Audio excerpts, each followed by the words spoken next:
Hello, this is Webvisuals training for the Jackman Law Firm website and how to do a post. So to begin, we go to the Jackman Law Firm website. To log in, we type admin at the end, A-D-M-I-N, and this is where we log in.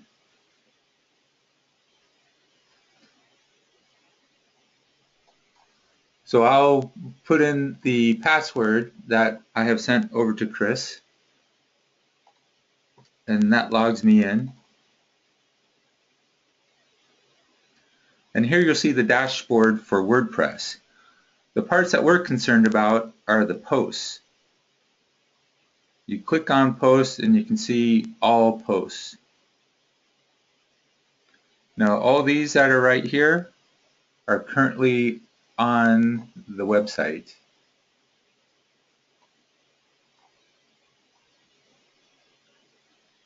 So here we have the home page, and these are posts that are dynamically drawn from all the posts with the latest written showing up first. We can click on the attorney blog.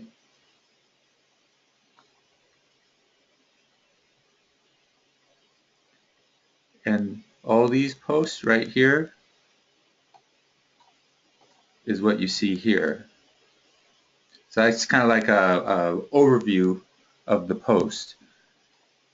Now, how to create a new post. At the button up here, there's an Add New. So we click Add New. This gives us a fresh post. Here is where you'll enter the title, my new title. We also have a Webvisuals feature, which is introductory text to the post, which helps out with search engine optimization. Oops, I spelled title wrong. So here you can have a real title, which means on the side here, this part is usually drawn from the title of the post. But if you want to do something longer, you have the ability to do it. So you can have a title up here for the WordPress, then you have a title down here for the page if you choose to use it. If not, it'll default to the main title here. But I'll show you here. So my new title expanded. So you can kind of see how that works. The tagline,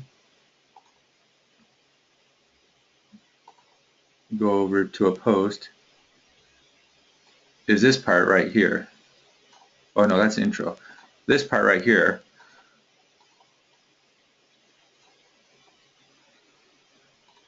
So I'll just copy this and I'll enter it into the tagline. Then the introduction is the part that shows up here. So I'll just grab this text right here. So we have the real title, the tagline, and the introduction for the post my new title. This is the content area.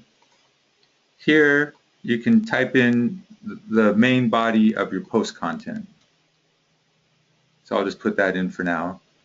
You have all these tools up here. Like I can go in here and make this bold. So it's almost like working in Word.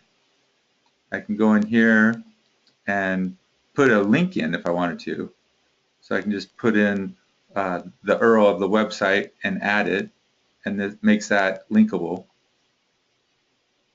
You can paste some Word stuff in as text. You can center text. You can even, if you choose, add a photo into the content.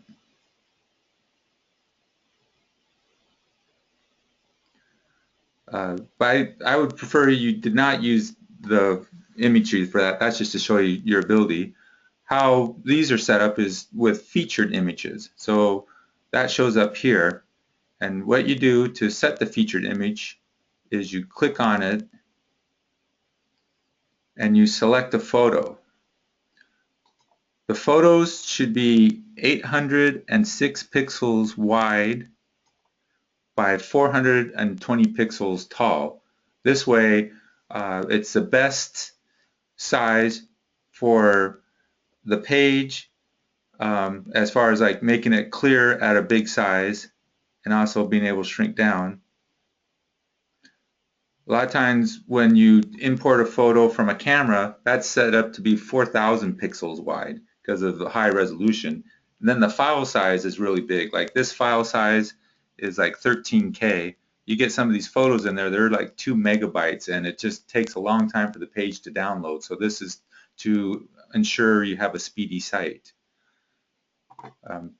You can pick a photo already in your media file, or there's a button up here that says upload files.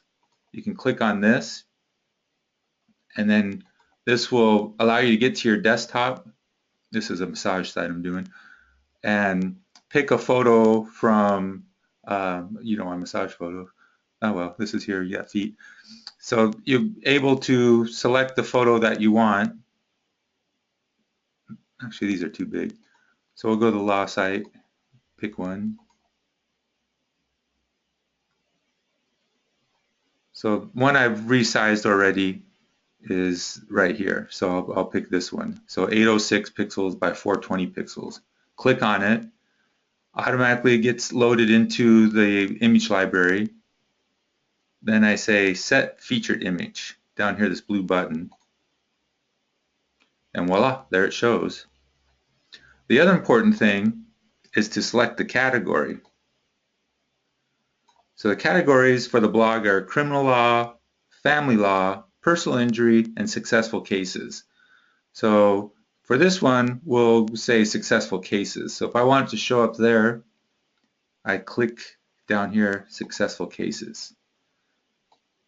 Then if everything looks as how I want it, then I click on publish.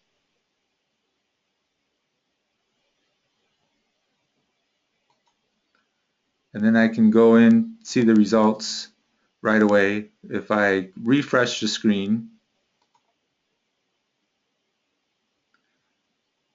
notice successful cases now has 2. I click on that so I can go into the category, and there's my new title. And that's the regular title. And then if I go to the actual page, now I have my new title expanded. That's where that real title comes into handy. Then here's the text, and I created some formatting here, so that's why it's going like that. And then it shows up in the category here. If I want to delete this post, say I don't want this post anymore, I go back into all posts. Here's my new title. I click on the box here.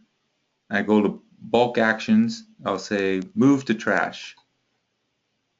And then I hit apply.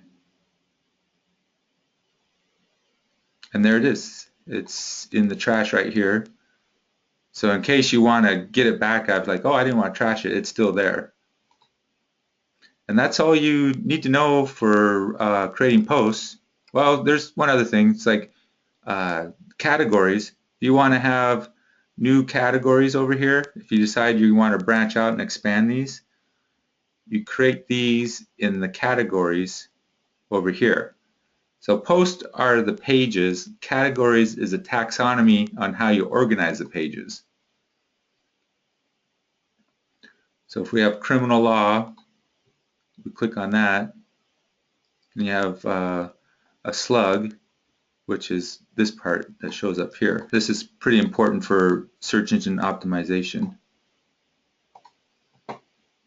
If you want to create a new one, you create it over here by going in and creating a title, new title,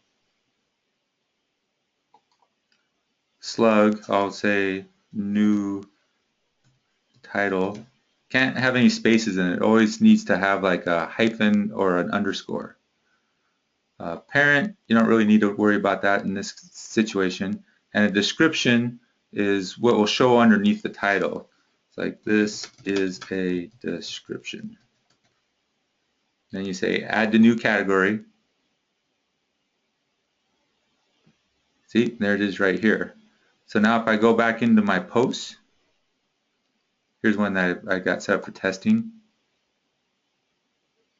I'm now able to select the new title, the category I just changed. So now you know everything there is to create a post.